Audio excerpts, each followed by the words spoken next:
Hello. Welcome to my channel. My name is Emmie from Emmie Evolving. If this is the first time you're joining me, thank you for finding me. If this is not the first time, thank you for coming back. So,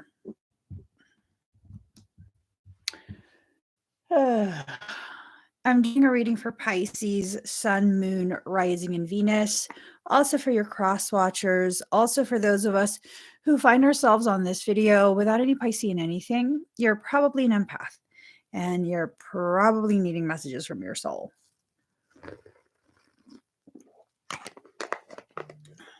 So, Lordy Lord.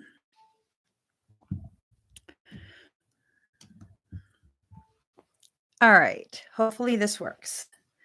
Okay, let's get started.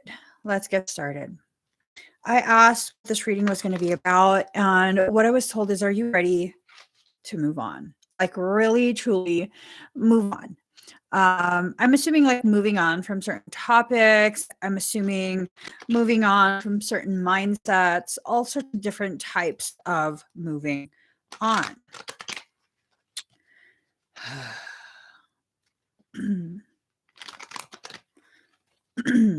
Let me just shuffle a little better. Okay. Got a stack from here. Get a stack from here.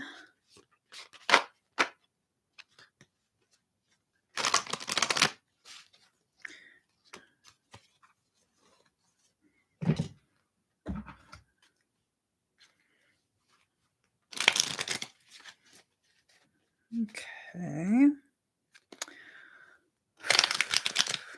Almost ready. Stack from here. And then we're also going to be using the poop talking deck.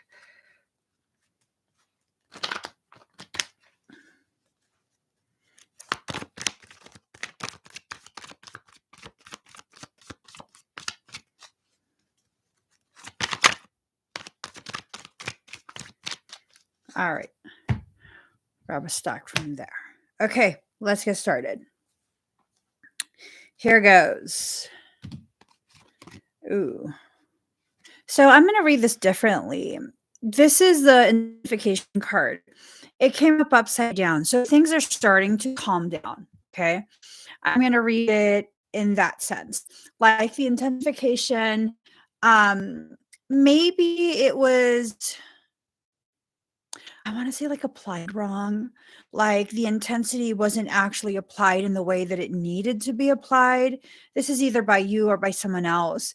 But because of that, the intensification is dwindling. For those who have people who are watching them, maybe they're not watching you anymore. That's what we wanted, right? We wanted people to stop watching us. Maybe at this point, they're kind of like no longer watching. Maybe at this point, respect. Maybe at this point, they're respecting your space. I mean, who knows? Who knows? It might be something along those lines where they're preparing to move on to a different victim.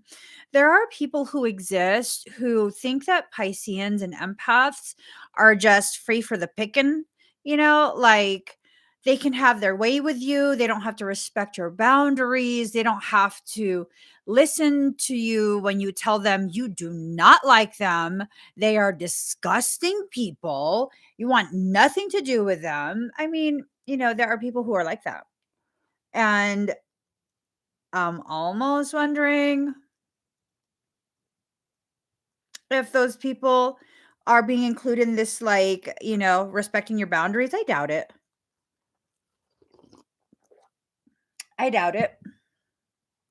I very much doubt it.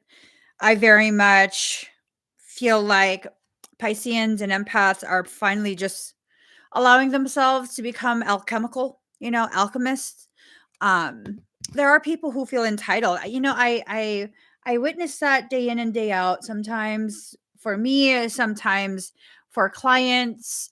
Um, this like sense of entitled to so much of you. And, you know, we kind of just want to help people sometimes, right? We kind of just want to, be that light in the darkness for some people sometimes. Every time I've done that though, it's just really exploded in my face. Every time I've done that. Every time I have gone out of my way to personally make people feel a little more loved, a little more valued, like their existence matters. Um, it's just always turned out like this sense of entitlement, like it's just never been good.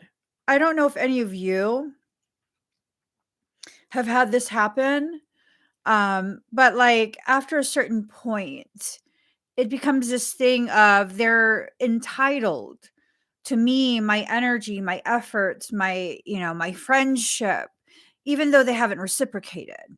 You know what I mean? Oh my God.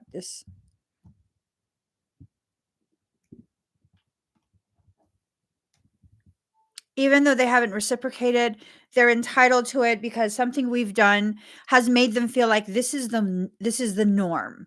This is the bare minimum that I deserve. You know what I mean? And it's like, what do you mean that you deserve? Like you deserve a bare minimum, but not at the cost of the Piscean or empath. Not at their detriment. That's not how it works. You know what I mean? Like, and it's something that most Pisceans and empaths, we can't even help. This is just who we are, how we are. And maybe that's what we need to um maybe that's what we need to move forward from, to be honest. Maybe that's what we need to move forward from. I know yesterday, for me personally, I made a decision to finally fully honor some of my shop policies and just not be in my business email, like just let my team do what they do because I complicate things when I go in there. Of course, any serious issues, I have to take accountability for that as the face of my company. But like, and I've told you guys this before, and I think some people take advantage of it. I'm a yes, ma'am. I just keep giving. That's what I do. I give and I give and I give and I give and I sympathize and I give and I give and I give. And that never ends well for me. It just doesn't. It doesn't end well for me. It never does. And so I totally, there was this thing yesterday that was like, okay, I did that. I overgave again. I overgave. I consistently overgive. And that's just something I have to stop doing because it creates toxic potential for me. Okay. It creates toxic potential. That's my own doing, though. Okay. We have to see the areas that we have to move away from. These areas can be parts of us, these areas can be connections with others, these areas could be all sorts of different things, to be honest. All sorts of different things. It could be someone else. We could be needing to move forward from someone else. Okay. Like I totally learned my lesson yesterday. I'm not gonna be bitter about that topic anymore. Okay. Totally learned my lesson yesterday. So Autumn, Watchtower of the West. Someone's still watching you. Um This is someone who's dedicated to being your guardian. I don't know that it's the human being. I feel like maybe we have to consider that the one dedicated to watching you is the higher self rather than the human being. And if that's the case, if it's the higher self, then that would explain why the human being is so fixated with you. Yeah, and I'm not talking about people who are malignant and malicious. I'm not talking about stalkers. I'm not talking about people who are disrespectful in their sense of entitlement of you and your space and your attention. Some people, ooh, I'm about to throw some venom. I'm about to throw some venom. Some people who are like that are just idiots, like just idiots. Idiots. Like they want so badly to get your attention, they'll go to any means. Ignore them. Keep ignoring them for real. And when it becomes too much, seek legal action. That's that. Just seek legal action and that's that. Um, we have to be very mindful of who we actually give our attention to. Who are you actually giving your attention to? The people that you want to give your attention to, or people who are forcing you? Anything that's forced should be removed from your life. Like, I'm done being nice. I just am. I'm done being nice. There are people who don't understand that they're not wanted in your space. And they don't understand it because they choose to believe like everyone has to love them. No, my dear. Not everyone has to love you. Not everyone has to value what you say, especially if you say and do things that are, bordering on asinine idiocracy. I'm just saying. I'm just saying. It's okay for you to have the perceptions that you have of people. It's really okay when they do things to make you feel like this towards them. Why should you feel bad for feeling the way they made you feel? How does that make sense? Because to me, it doesn't make sense. Like, you do things that are disrespectful to me in my space, and I have to go out of my way to try and rationalize your toxic, disrespectful behavior? No, no, no, no, no. No, no, that's not how it works. That is just not how it works. We have to move forward from that type of logic, from that type of mindset that allows for other people to have the wiggle room to burrow deeper.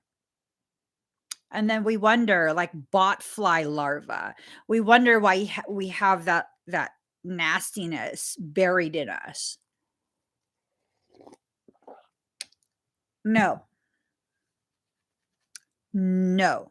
Maintaining your auric field is a choice, and you're going to have to choose. The true maintenance of your field can lead to peace. Okay? You want peace, you have to cultivate that.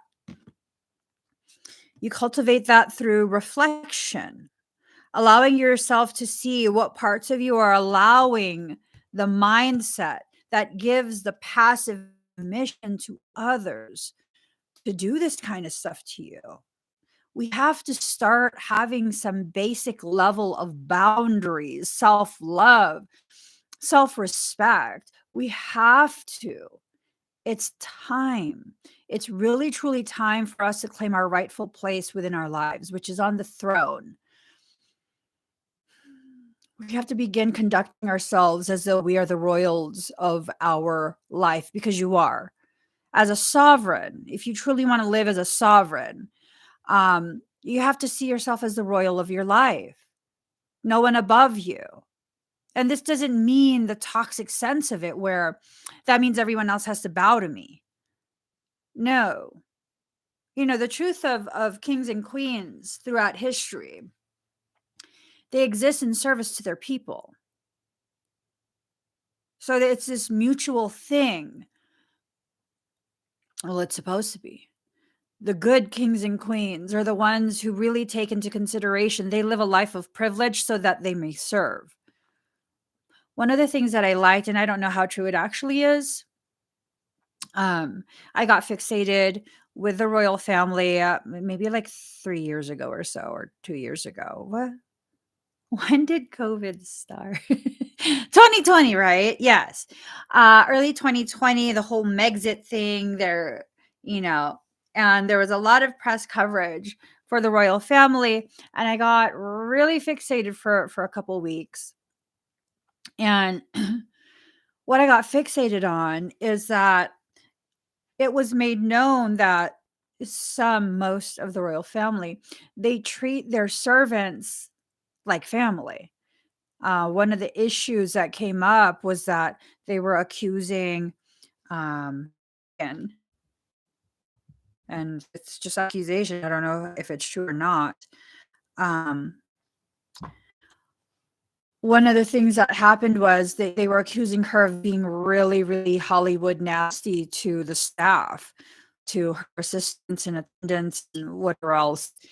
And I loved the fact that, well, again, I don't know how accurate this is, but I loved reading and considering that maybe parts of the royal family um, treat their staff as though they're family, and speak to them kindly. Um, there's this thing that came out about how it's very uncommon to have such a high turnover for royal staff, because typically people will spend basically their entire lives in service of the royals. I mean, if you're treated that poorly, I'm sure you're not going to do that. So it's it lends to what I'm saying regarding, you know, if you're truly a royal, you're living in service to yourself and to others. It's not this hoity-toity, spoiled brat type of behavior. You have to make sure you reflect upon the internal that's causing you to believe that you have to participate in toxic programs. Listen to your soul. Just listen. Yesterday, I wasn't listening.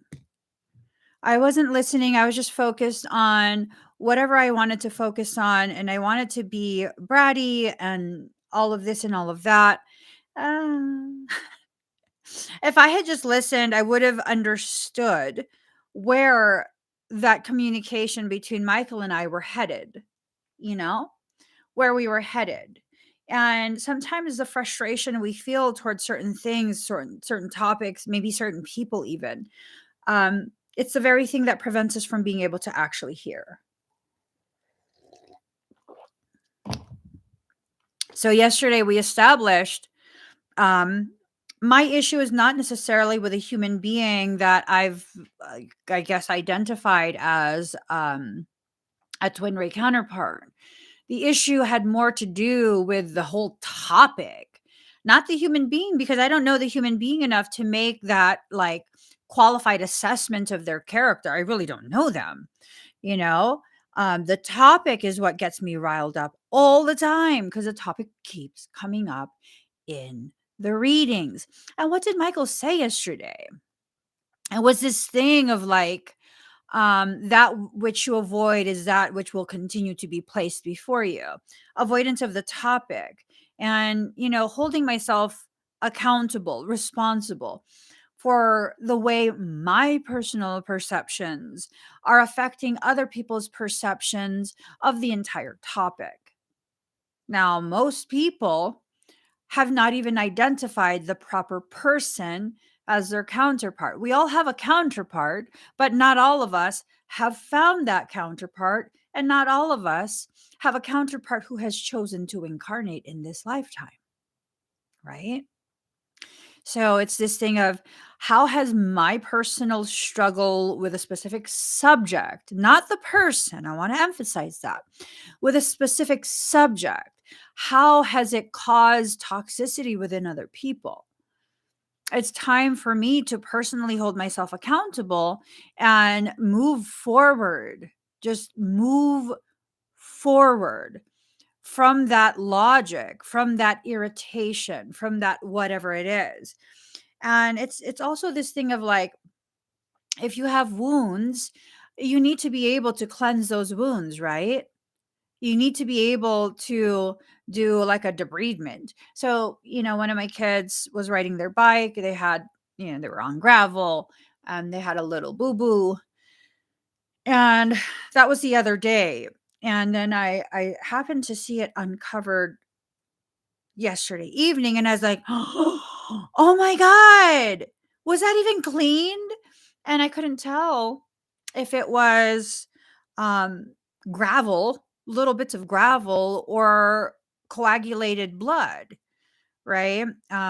Obviously, it was disinfected, but was it cleansed? Sometimes when we are wounded in such a way, particles remain under our skin. And I was explaining to my son, like, this is not going to feel good. I wish I wish I had been given the opportunity to clean it right when it happened, because that would have been the best time. You still were kind of like in shock.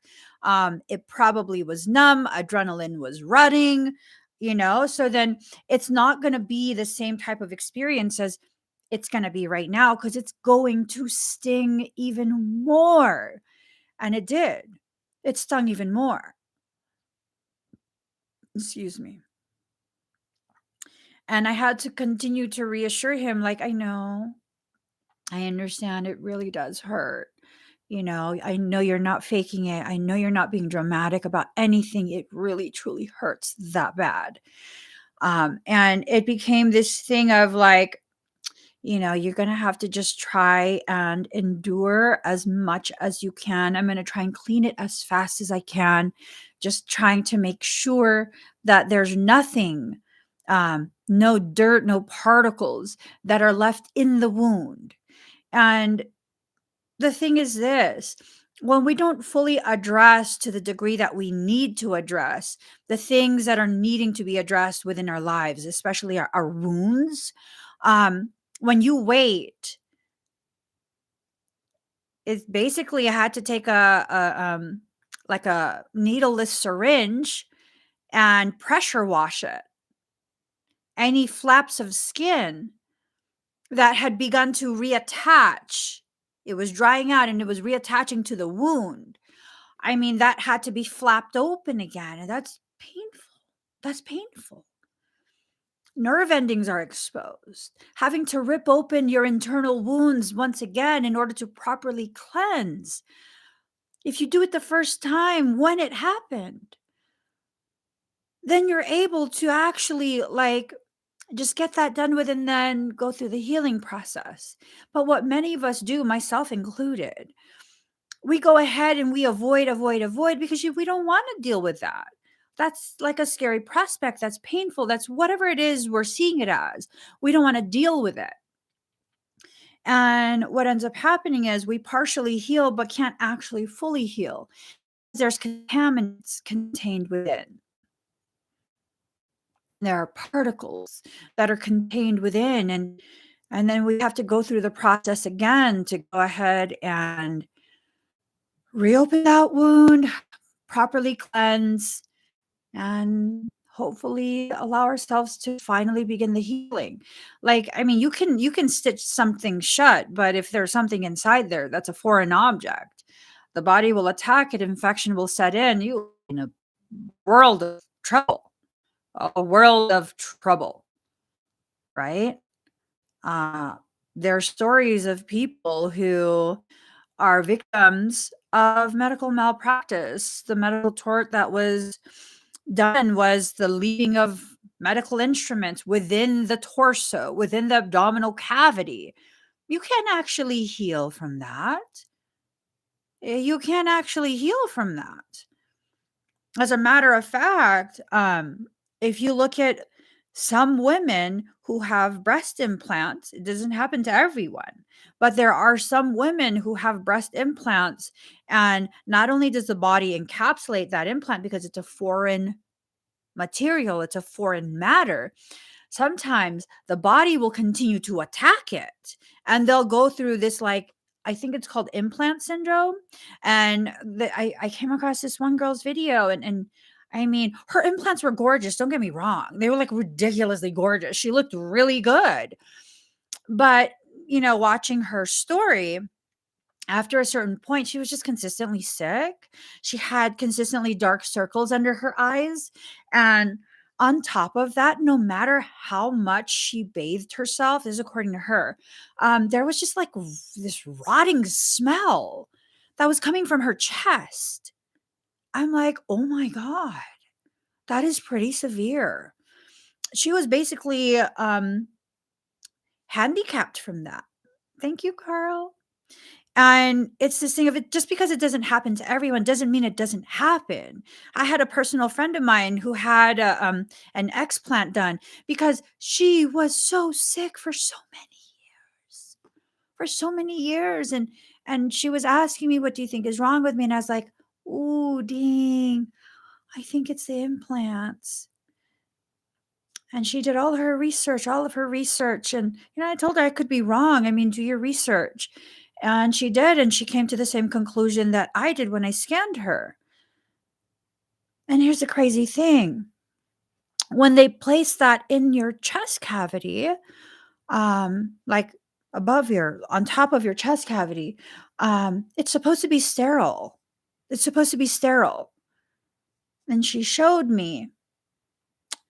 She kept the implants after they took them out. She kept them. And when I went to see her years ago, she showed me. I was like, is that mold? What the fuck? Is that black mold? She goes, yes. That's why I was so sick. And I was like, how does black mold grow in your breast? When we have these implanted thoughts that are implanted by other people's perceptions of us, I mean, we don't know how it's going to turn out. For some of us, nothing happens. We're just like, you know what, this, it's not my thought. It's fucked up. I may think a lot, but they're not my thoughts. We're able to rationalize that. And then for some of us, most likely the overthinkers. I know, guys, most likely the overthinkers, when you have the type of mindset that overthinks, you probably can make the analogy of like an overactive immune system. When your immune system is highly responsive, because there's a highly responsive type of immune system, and it tends to just like attack things, autoimmune conditions, that's your immune system. Um, that's kind of like that, where it's hard. It's hard. And as long as you don't address the actual issue, and again, I'm not against implants. I'm not against implants. Some women have gorgeous freaking implants. Gorgeous. But my thing is, when your body is already telling you, when your heart is telling you there is something wrong, and then your mind continues to tell you like it can't be this, it can't be that, rather than actually seeking out what it actually is, that can present a problem for your moving on process. The whole point of moving on is for allowing the healing to actually occur. We have to allow change in order to experience harmony. Okay. My girlfriend who had the explant done, um, it's taken her quite some time to detox her body and get better. I think she's still in that process. It's been a while since I've spoken to her. I think she's still in that process, but at least she knows now that, she actually made the right decision.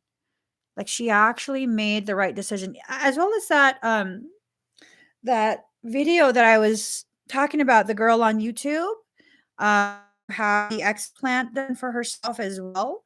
Um, yeah, by the end of that video, I believe she was talking about how her chest no longer smells like rotting material. That's scary. That's so scary. That is so scary to consistently be aware of something inside you rotting, even emotions. That's a scary prospect, to know that your emotions are rotting inside you, your thoughts, and to not be able to do anything about it, to feel disempowered by it. It takes a lot of courage. It does. It takes a lot of courage to be able to address the things that are scary. I mean, most people, most, not all, but most, when there's this prospect of something um, like life altering in a negative manner, something that could potentially be terminal, cancer, a lot of people they won't get that checked. They won't get it checked. They'll like, well, if I ignore it long enough, maybe the symptoms will go away. In reality, all we're doing is allowing for that dis-ease to become more established within us.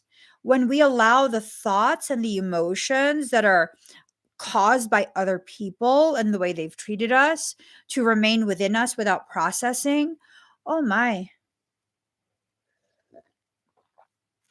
oh my, oh my, oh my. Um, I had been contemplating, my sibling has end stage heart failure, right? He has been ridiculously healthy pretty much his entire life until one day last year it was like, boom, holy shit. Like, holy shit. Um, Congestive heart failure. And I was talking to him and I was like, dude, you didn't have any of this. You didn't have any heart problems until mom died. Like, broke your heart. Literally, it broke your heart. You can't pretend that you're okay and not mourn. And, like, you actually have to let yourself feel things, like, actually process the things in your life. And that applies to all of us. You have heart problems. What broke your heart in life? And it's not this like, oh, because so and so, I love them so much and they left me. No, not that. I promise you. I promise you it's not that. It's not that. It's more of the expectation. This entire storyline that you've told yourself and you committed yourself to that storyline, not to the person, to the storyline. And when the story didn't unfold the way you wrote it, they went off script. They didn't do what the storyline was supposed to be, and that hurt. That was a sense of betrayal. But did they betray you? Did they betray you? Or did you betray yourself and you were trying to get them to play along? Excuse me. You told yourself this entire story and you saw the potential or you created a potential in your mind and then you just went with it. You went with it. You went with it and it's just like, how dare they not go with it?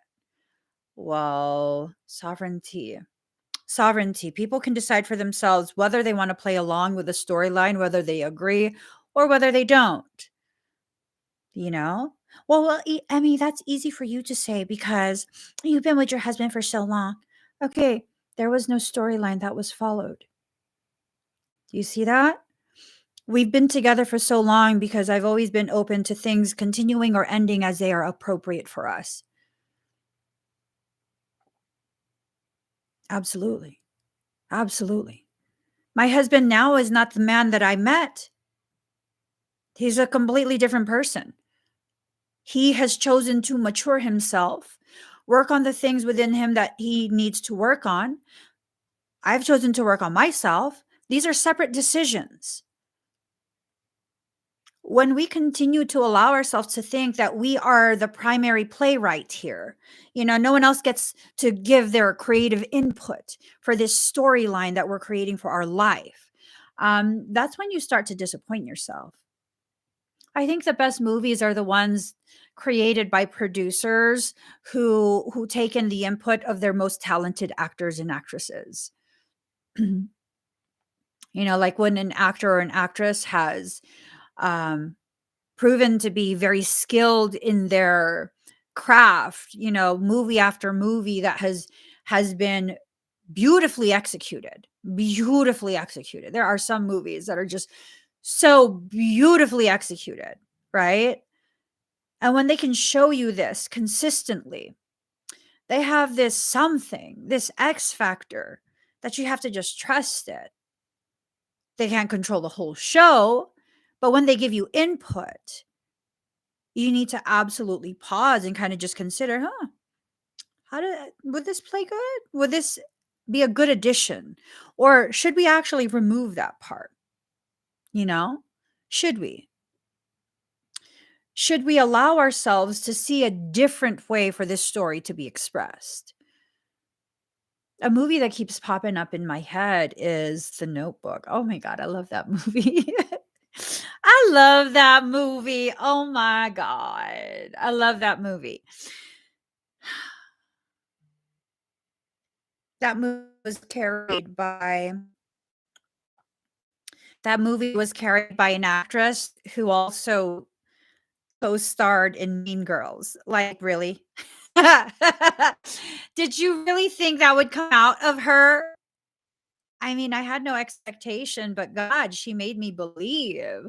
She made me absolutely believe that story I was witnessing in the notebook. And maybe that's the kind of people you need to have in your life. The people who help you to fully, truly believe and immerse yourself in your self healing journey. You know what I mean? In your self healing journey. We have no problem immersing ourselves in an environment that doesn't believe in our capacity to heal and our capacity to self love. Like we don't do that.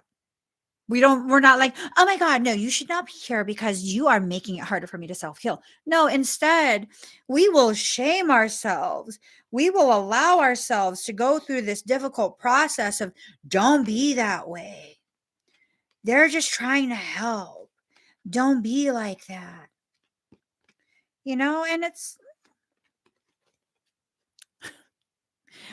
my logic is always like, if I can allow myself to go 5 feet off center to the left, then I should absolutely give myself the room and the permission to go 5 feet off center to the right. So I get a very balanced experience of whatever this is.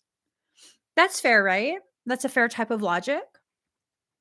Card number 29, seeing the true you, allowing yourself to truly see who you are, allowing yourself to see the ways in which you've grown, the ways in which you've allowed yourself to receive the confirmations of your capabilities. I've said this before. Some people treat you as though you're incapable when in reality, you're just unwilling. And just because you're unwilling to perform whatever role someone is telling you does not mean you're incapable. So, my children have always been ridiculously smart, right? And way back when I was still living in California, all the aunties, my aunties, um, they love they love witnessing my children say and do things, because it's kind of like, oh my God, these are like little humans. They're not like kids. And I'm just like, right. So one time, one of my aunties, who's like the most gentle woman, she's just so sweet. Um, she asked one of my kids to do something. And the thing was like, I don't know if she wanted him to. So she's a nurse practitioner. I'm assuming what she wanted him to do was something having to do with a college level anatomy physiology, because that was really impressive to her. She asked him, and he's a toddler, okay, toddler. And he looks at her and very matter of factly says, I'm not an animal. I don't perform.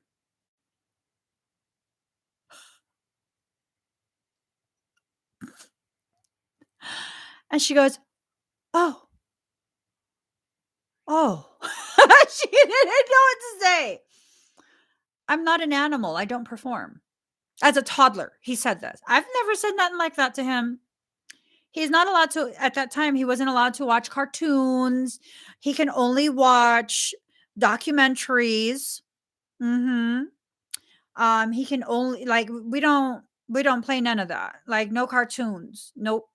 Nope, nope, nope. Only educational programs. And he said that to her. I'm not an animal. I don't perform.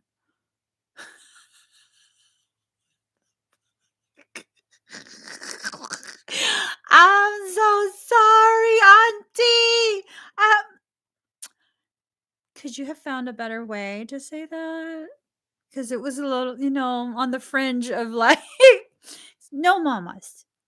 I'm not an animal. I don't perform. Okay. Um, he doesn't want to because he knew. I mean, she was just asking questions, obviously. She was just asking questions, but there was something about her tone that informed him, okay, she's trying to entertain himself or herself. She's trying to entertain himself, herself, and I'm not an animal. I do not perform. My kids say the darndest things. I swear to God. My kids say the darndest things. So seeing the true maybe someone is asking you to perform and you just don't want to. And that's okay. It's okay if you don't want to perform. It's okay if you don't want to be used as someone's entertainment, you know? I mean, is that all you are? Someone else's entertainment? We look at the phenomena of F boys, F girls, side chicks, side dudes, side dishes. What and oh, these are catchy little terms, aren't they? Just catchy. They're disrespectful. Existing like that is disrespectful. I'm not against people being promiscuous. That's your choice. That's your choice. I am, however, against personally, and who cares what I'm against, right? This is my personal opinion. I'm against people who have zero respect for themselves and other people, that they would agree to partake in extremely toxic things. I'm against that for myself. And, if you're to ask me my opinion, that's what you will always hear. That's what you will always hear from me. I'm absolutely against that. Like, I'm good off that. I'm good off that. I don't need to be no third wheel in anything. I'm really, truly good off that. I value myself to the degree that I'm not afraid to be alone. I'm just not. I'm not afraid to be alone. I'm not. When you make a movie, going back to that analogy, when you make this movie in the hopes that you'll win an award, eh,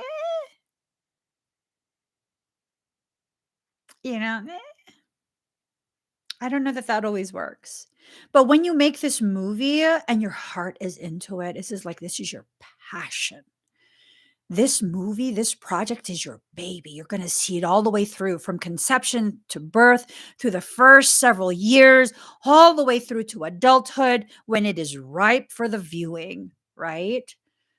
Those tend to win awards. Those tend to be the very thing that causes us to really bond with that movie. We feel it, we can relate.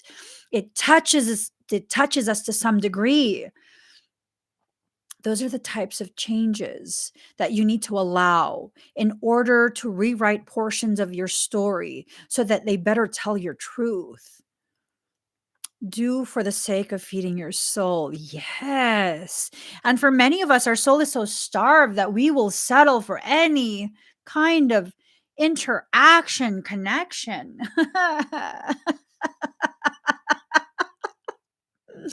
Card number 13, power of attraction. The card is okay. Are you so starved for connection that you're willing to identify anyone and everyone as this special thing? Because other people have special things, and I want to have that special thing too. Okay, other people do illegal substances. Are you going to do it too? You know how many people have done ayahuasca? Well, why did you do it? Well, I wanted the experience. Okay. How'd it go? Oh my God. It was horrible. Yeah.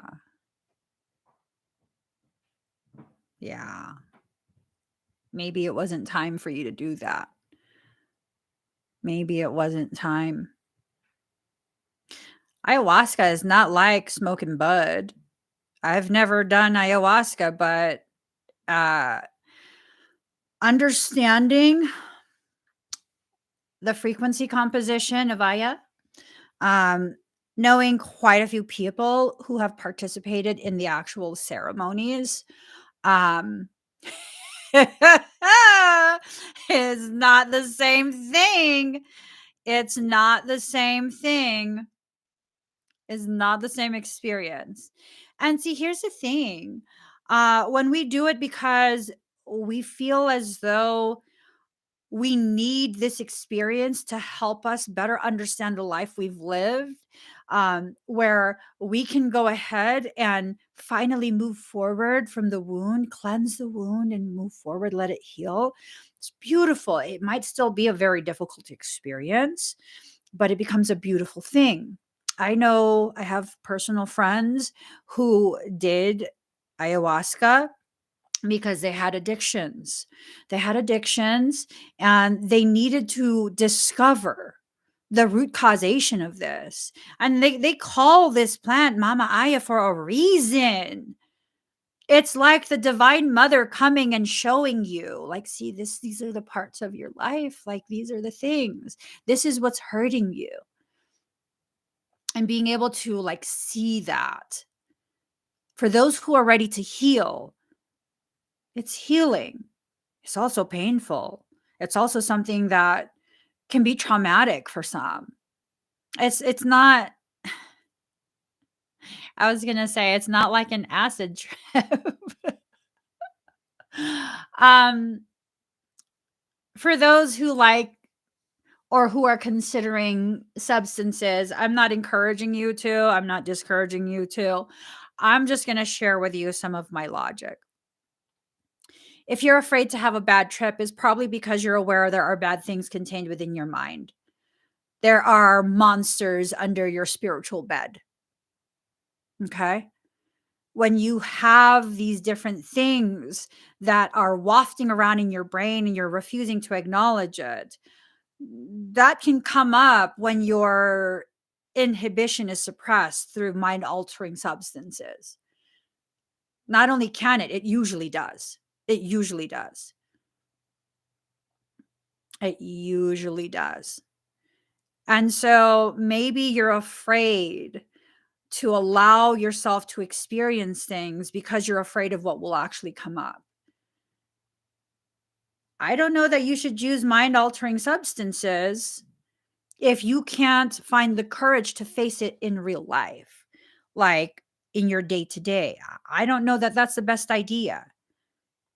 I mean, unless you're the kind of person where, in order to learn to swim, you would like for someone you trust, to throw you in the ocean. Whew. Oh, hell no. Oh, hell no. Hell no. No, thank you. Ooh, damn. Yeah. Okay. No, I get it. I get it that there's such depth to that. So I'm like, maybe no, I'm good. I'm good off being thrown into the ocean to learn how to swim. And then Michael's like, you mean like the heart's ocean? So maybe there's still fears that exist within me, fears of, I don't know what. I haven't given myself the time to assess. Where does this fear live? What room within the mansion of my heart have I given this fear a place to live?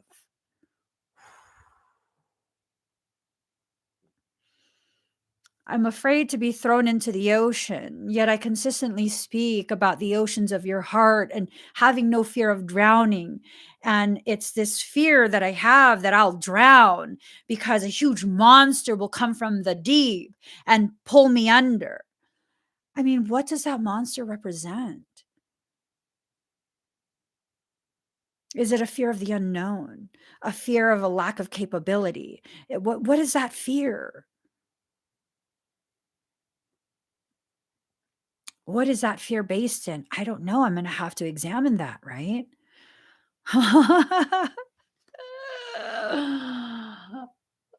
Okay, no, I don't want to be dragged today.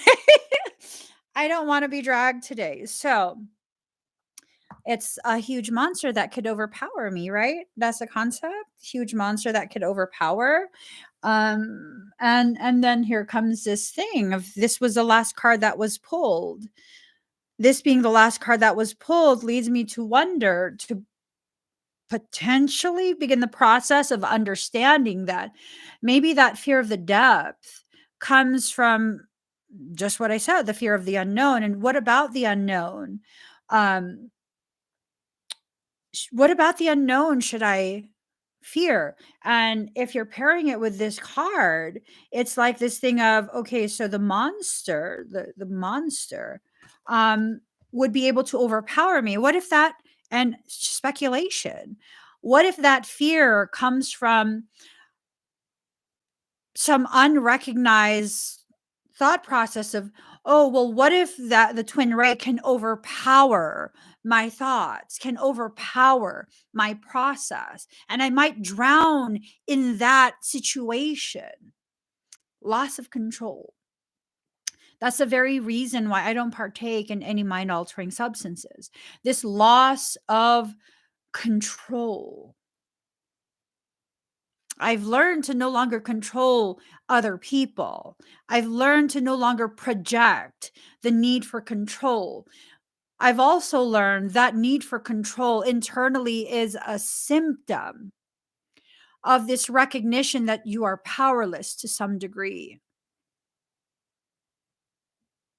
Is this screen flickering different colors?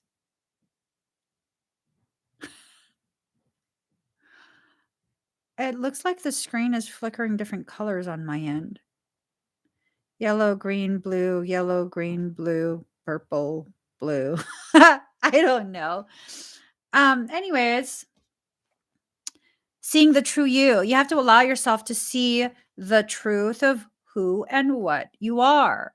You are fully capable of handling whatever it is life brings your way. And if that's actually a twin ray, seeing the true you, that means you're just as powerful, just as capable. Because twins are supposed to be your reflection, right? So maybe it's not a fear of the twin. Maybe it's a fear of what the twin represents, which is an external confirmation of how powerful you actually are. And for Pisceans and empaths, it's this concept of, so I know I'm powerful. But for most of my life, I've always been afraid that I'll hurt somebody. Have I ever hurt anyone? No. I'm so focused on hurting people that how will I ever have the opportunity to hurt people? I mean, not focused on hurting people, focused on possibly hurting people, potentially, accidentally. When will I ever have the space to do that when I'm so hyper fixated on that? And I'm just so thankful that I finally reached a point in my journey where it's like, girl, that's the last thing you're going to do, please. That's the last thing you're gonna do. You're just so pressed on, what if I hurt someone? What if I hurt someone? You're not going to hurt anyone because that's not who you are. That's not who you are. And it's time to understand you are who you are. And if you don't like who you are, allow the space to exist for you to shift and leave that behind, leave that mindset behind. Oh, so I'm hearing the higher self of the counterpart. There are times within the life where that darkness should be allowed to emerge from its cage and serve its purpose. Until that time comes, I guard.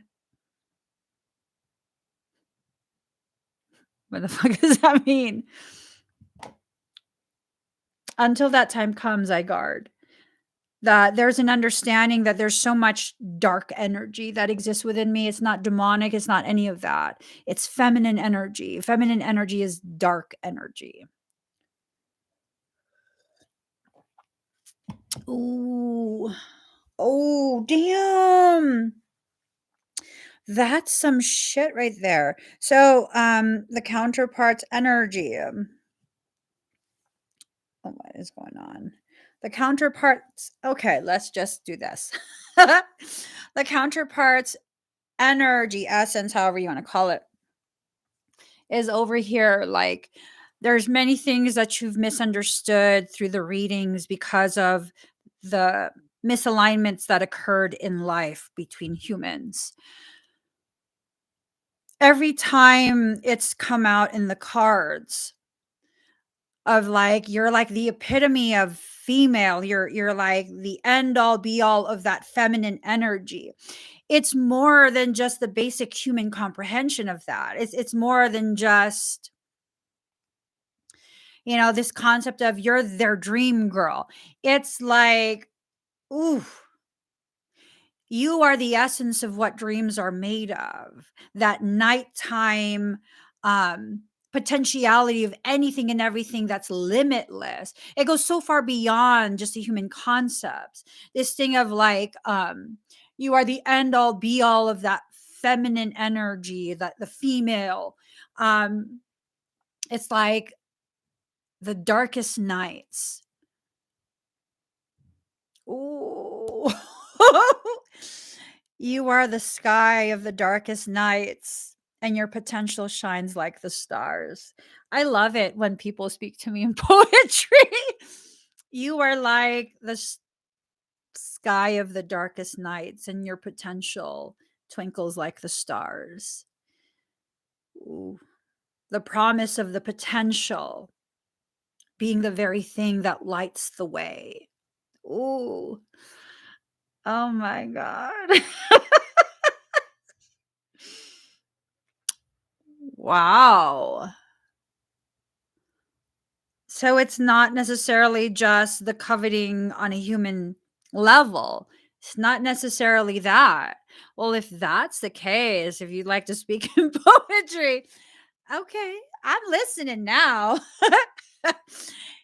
So there's so much nuance to the truth of what our connections are. And we have to just really move on from the limitations of the human mind. This is why I say humans are very limited, myself included. All these years, that's how I've seen this information coming through because I just don't want to deal with it. Right? I just don't want to deal with it. And instead of dealing with it and receiving the messages the way they were intended to be received, oh my God, I've been doing myself and all of you a disservice. I've been doing myself and all of you a disservice. Mm. Oh, okay. So it's this like the stars leading the way, right? Because the adventurers of our history as a human people have always relied on the stars to guide them through uncharted territory, right? So that's what your potential does. It guides you through this uncharted territory. And it's this visual that I'm being given. Like sand dunes are very difficult to travel through on foot. Like, oh my gosh, walking through sand is ridiculous.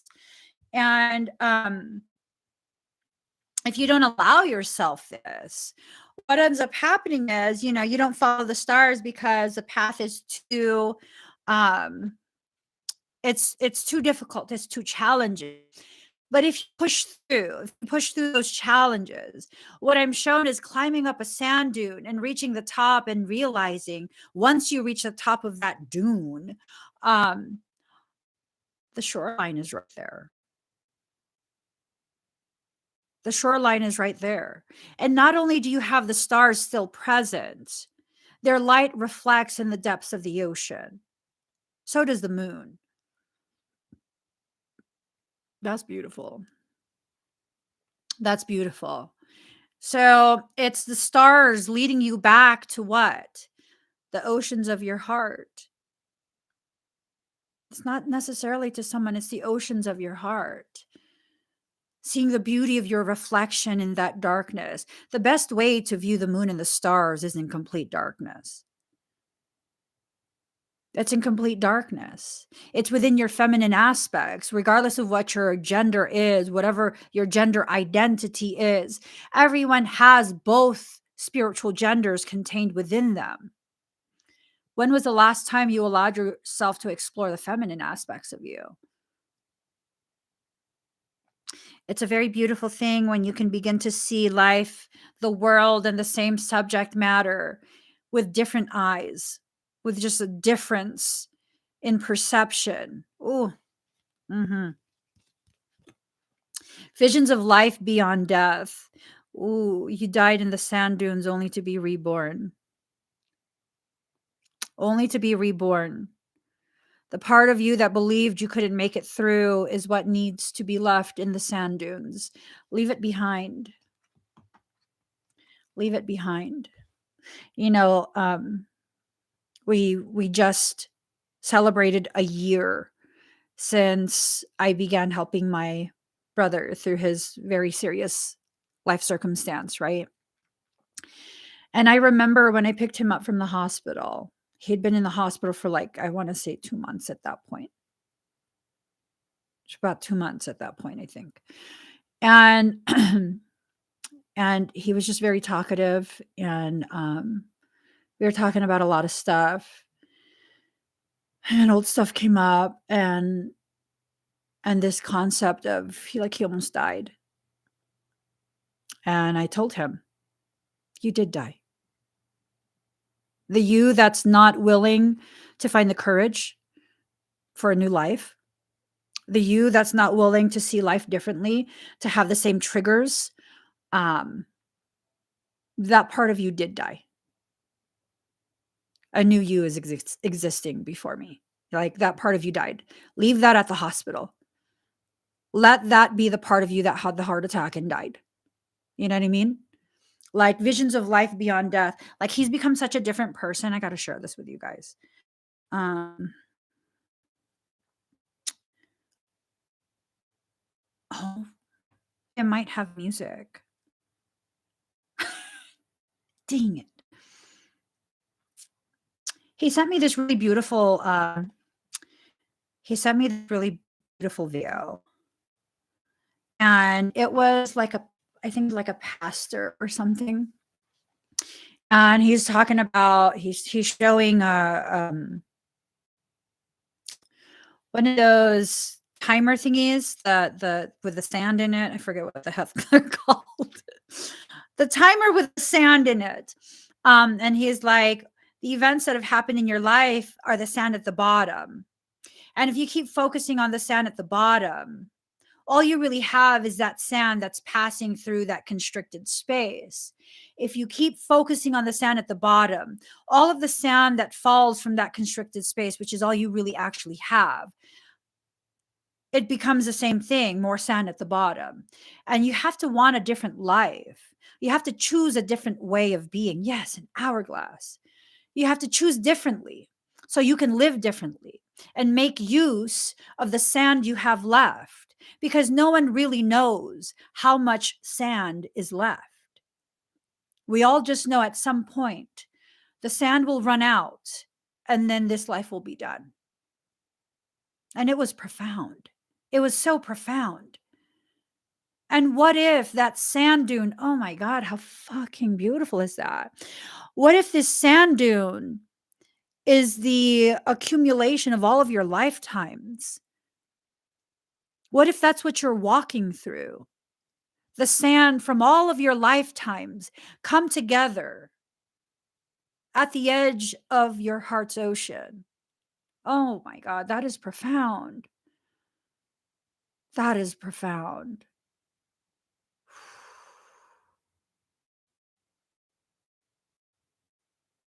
Wow. And if you take a step further, those who are afraid of their process, of their potential, of their darkness, their shadow, they would say, well, like, couldn't we do that in the sunlight? You clearly don't go outside much. Sand gets hot. You're going to literally die in that sand dune. When you exist in a hot environment, especially if it's a dry, hot environment, a desert, um, if you don't know any better, you'll start taking off your clothes to cool off. If you take off your clothes, you'll lose moisture from your body a lot faster. You'll become dehydrated and there's no water around. You'll die. So you're either going to learn how to keep all your clothes on, wet some sort of fabric and wrap it around your head,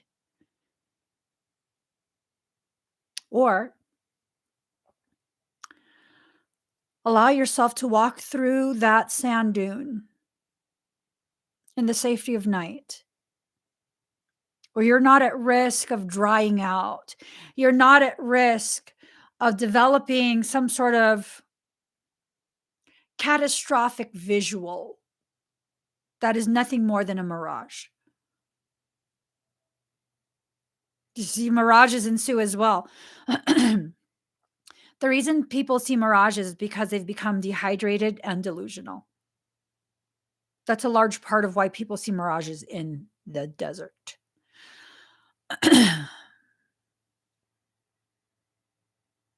Ooh. I am full of darkness behind every morning, thought, and expectation. Experience without explanation, feeling life in all its choices and all the frozen silent voices. That's beautiful. That's beautiful. Card number 27, receiving. Receiving. Allowing yourself to receive the information, the processes, the logic, all of that. Allowing yourself to receive it all, to see clearly the journey that's in front of you. Beyond the mind, the heart beats. So, yeah, allowing yourself to go beyond that which is ordinary, allowing yourself to feel the rhythm of your life and what your soul is creating with other people. So, the heartbeat, it's a lub dub. It's lub dub, lub dub, lub dub, lub dub. That's a heartbeat. You need a lub that goes with a dub.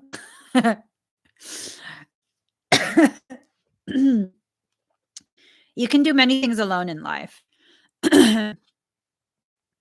Learning about this, you can't do alone.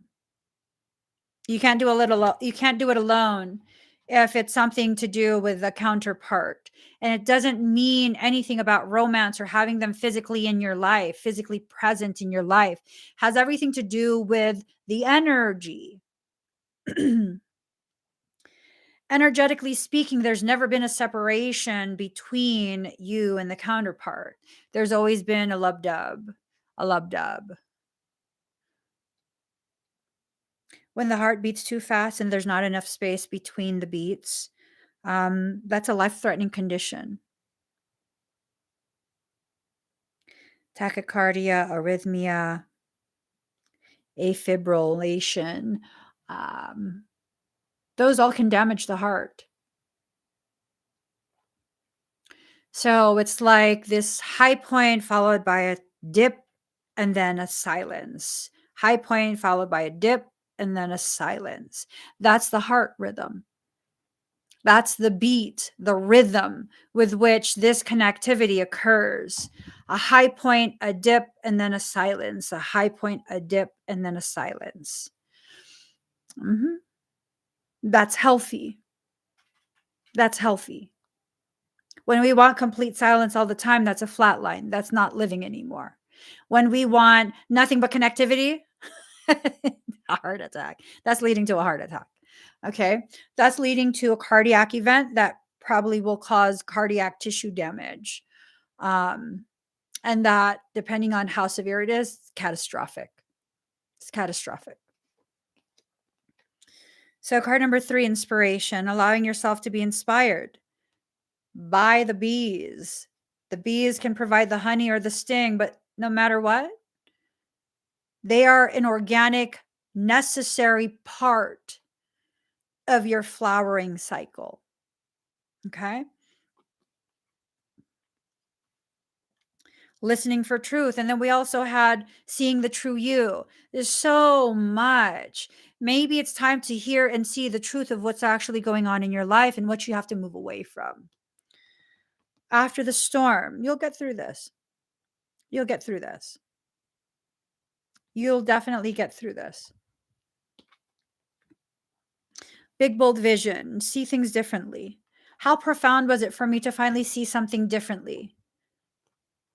How profound was it for you to hear me process how differently I see that twin message?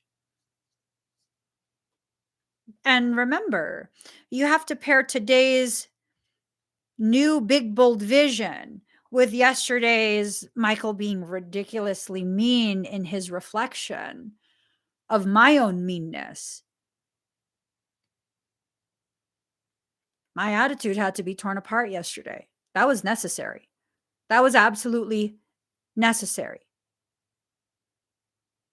It was necessary. It was. Sometimes we need to be torn apart in order for us to be able to rebuild ourselves in a more appropriate manner. Card number 26, relax the hold of darkness and be at cause. Allowing yourself to recognize when dark things, dark people, dark circumstance are waiting for you to live up to their expectation of you failing, of you succumbing, of you playing into whatever role they're pressuring you to play into. Spirals of manifestation, you're manifesting it. When you choose to do nothing, when you choose to do the wrong thing, what I mean by the wrong thing is simply give in to whatever that trigger is. Yep, that affects what you're manifesting. The word wants to be written. Get out your heart's journal and start writing new pages. It doesn't matter if pages were torn out of your heart's journal. Write new ones. More pages exist there. Okay. Card number 5, follow your own rhythm. Allowing yourself to follow the rhythm of your heart. Follow your own rhythm. 10 of Pentacles, signing of a energy agreement, energy contentment, 10 of Pentacles. Life is good. You guys are fine. Now, there's a tower in the background. That might lead to something later. We don't know. 8 of Pentacles, work, paid work. You're about to receive the benefits of the work you've been doing on yourself for yourself, but you have to be willing. You have to be able. If you just continuously keep your nose to the grindstone, as they say, you might not notice what the heck's going on. What's going on? What's going on? What's going on? Okay, let's see. 9 of Pentacles in reverse, roguery, danger, storms, bad faith, possible loss of a valued friendship or treasured possession. See what I'm saying? See what I'm saying? There's a tower in the background. If you're not paying attention, you just keep working. You're not going to see when you're at the base, the foot of that tower. 7 of Pentacles, work frustrations, hard work needing to be done, either at work or situations in life. Sometimes when we get frustrated, we just throw ourselves into the work and we fail to realize all the other things that need our attention. You have to have balance. You have to be able to do the work, but also pay attention to your actual life. Okay. So, High Priestess in reverse, ignorance, short sightedness, selfishness, passion, physical ardor, acceptance of superficial knowledge. Okay. So there's a potentiality in these cards. There's a potentiality in these cards that need to be mentioned. So this is kind of giving me the impression that someone who has been trying to find a way to reconnect is finally possibly giving up on that endeavor. Because maybe they've seen enough and interpreted in such a way where it's just this potential failure that they're trying to commit to. I don't know if it's going to be successful or a failure. I don't know, but that's something that needs to kind of be shared. That potential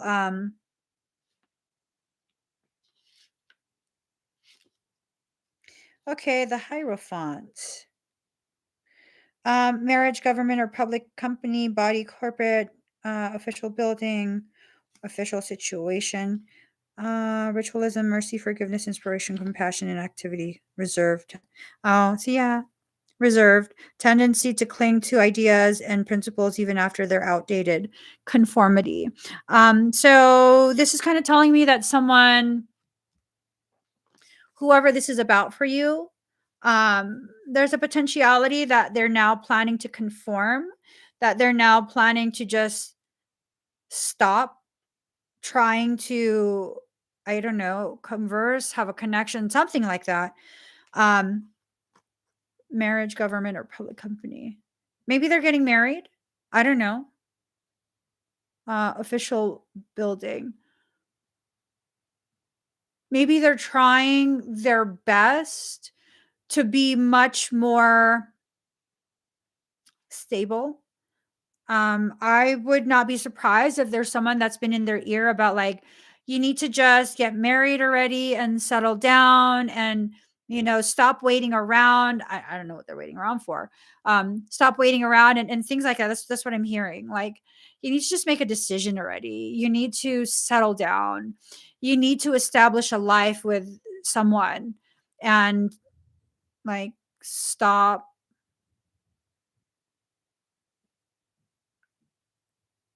I don't know where this is coming from. Like, stop waiting on this girl that's not even interested. I don't know if that resonates with you guys. Like, I don't know where that's coming from because it's a distorted voice and it's not Michael's. Um, I don't know if it's important that it's like a not necessarily higher pitch. There's like a bassiness to it, and it has like a squeaky, like a almost like a squeaky tonal. Do I know this voice? It's like it's a female's voice. This is a deeper and it's like squeaky. I don't know. Anyways, I'm running out of time. I don't got time to analyze that. Sorry, guys. I really don't have time. I have to get to a session soon.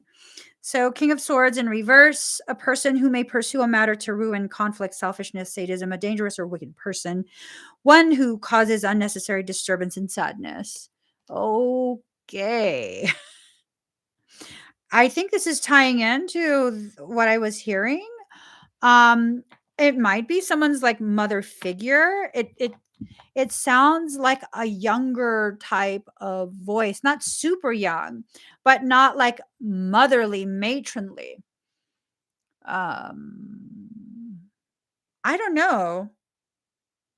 So the King of Swords, I'm wondering if this person is being instructed by this like motherly figure because a person who may pursue a matter to ruin. It might be this thing of like um so much disconnect and so much misalignment between you and them if you guys were romantic at some point. And maybe you guys parted ways and they haven't been able to let that go. They haven't been able to like truly move forward in a commitment, maybe to someone else. Maybe I don't know. I don't know. There's so many potentialities to this. I'm running out of time. 10 of Wands, weighed down with problems, very heavy load. So whoever is experiencing this, they're very much weighed down by problems. They're very much weighed down by the obligation of something. Um, Maybe it's family. Who knows? Because the energy of this, I gotta put my hair up. My hair is crazy. The energy of this feels like expectation. Like, I don't know, maybe it's like a family that maybe it's a family that is super into like the aesthetics of things. Like they don't want to look like they're the trashy family. I don't know that they are, but it's this thing of like having this sense of obligation to, I guess, their family, and they're carrying that load. Mm. I don't know. That's sad. That's very sad. If I'm reading this accurately for whoever, that's very, very sad. The Chariot in reverse, failure, sudden collapse of plans, unrealistic plans. So they're not, they can't. The pressure of this is too much for them. And that might be why they keep coming back. Like, at least in thoughts, keep revisiting like the different potentiality that, ooh, it almost feels like they feel as though they were robbed of a potential. Ooh, it might be cultural problems. Like, I feel that's the actual heart. It's on the left side. It doesn't, there's no physical pain. It's just this like tightening, like it's hard to breathe. Like, ooh, like you're their breath that they can't like fully exhale. I don't know. This is like dramatic, to be honest. Nine of Cups, improvements underway, feeling smug or pleased. I'm wondering if this is they're a person they're in a relationship with. If they're in a relationship, this person is holding all the cups.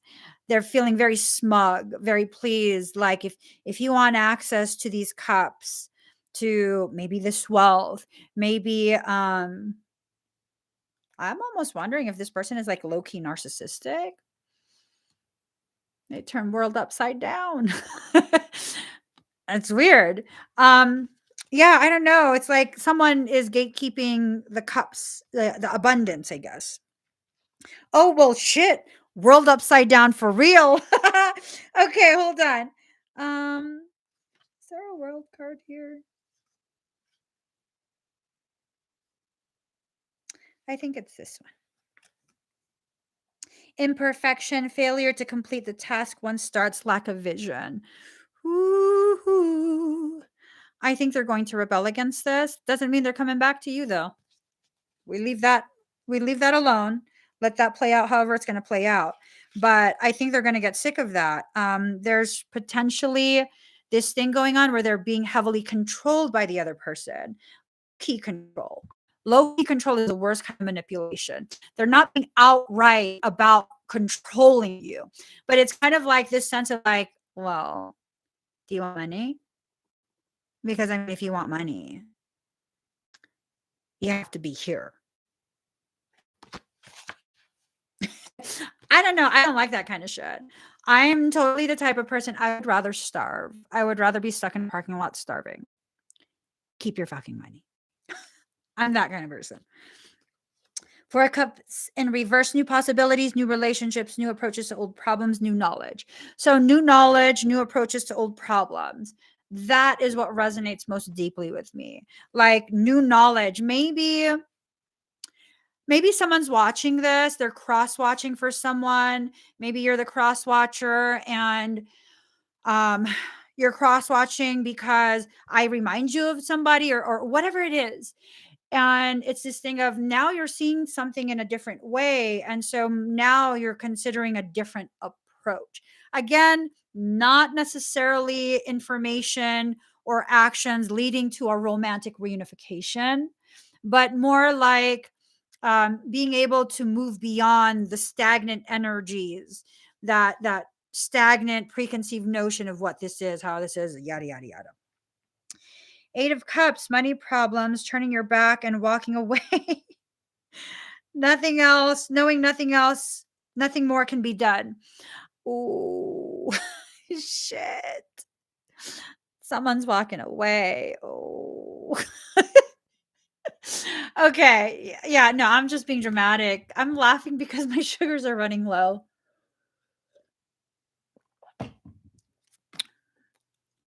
Uh, all of this plays out the way the cards are saying. Whoever this is, they're going to walk away from quite a few cups. And then if you allow yourself to go back and remember what I spoke about earlier in this video, walking through that sand dune, okay? Approaching the shoreline of your heart. Eight being the number of reunification of self and soul. 4 4 being the number of self, being emptied of whatever this toxic stuff that either you heard or they heard or whatever. Someone heard toxic shit. It made them go into like this survival mode, and they're walking away from this toxicity. Are they walking towards you? I don't know. I don't know. Ace of Swords, frustrations, double-edged sword, hollow victory. I'm wondering if this is something that's been happening over and over and over months, years. I don't know. All I know is my session is about to start. I'm gonna have to get going. I'm gonna have to get going. I hope my renewed attitude has been inspirational rather than I hope my renewed attitude has been beneficial for all of you. Thank you so much for sharing this space with me. Excuse me. Allow yourself to walk forward. Hold on. Michael says to read a passage. Oh my God. Hold on, guys. Let me just pull one. 39. All right. I'm just going to read you the poetry. Let go of thought. Don't take it into your heart. You are naked and thought is like ice. You use thought to seek release from suffering and pain, while thought is a cause of your suffering and pain. The realm of creation is outside the scope of thought. O foolish one, see the opus and behold the beauty. Look in the direction from which the images flow. See the brook that causes the wheel to turn. I wish to pull that false confection from your mouth. I know you will open your mouth even wider to scream like the terrible cry of a toddler denied. But the moment you open your mouth wider and draw breath to bemoan the outrageous travesty of your loss, I shall shove my divine finger dripping with nectar into your gaping mouth. I'll let you suckle then, surprised and contented by the sweetness that surpasses all other sweets. If you've been unwell or struggling to let go of an issue, this oracle comes as a portent of imminent healing back to good health and of release of the issue into resolution and divine radiance. It's only a matter of timing, and that timing is imminent. This oracle also brings you the message that if something appears to be leaving your life, even something painful to release, it's because it is no longer healthy for you or no longer supporting of life for you. There is something more loving and beautiful awaiting. Do not try to feast upon scraps. Stop scraping in the dirt for stale breadcrumbs. Rise up and move towards the seat at the heavenly table gleaming before you, for a greater feast awaits your attendance. Ooh. Look at that. Lovely. Okay, I gotta go, guys. Thank you so much for sharing this space with me. Please give this video a thumbs up. If you haven't already subscribed, please do subscribe. Turn on that notification bell. Join me when I'm live. I'll see you guys again very soon. Bye, everyone.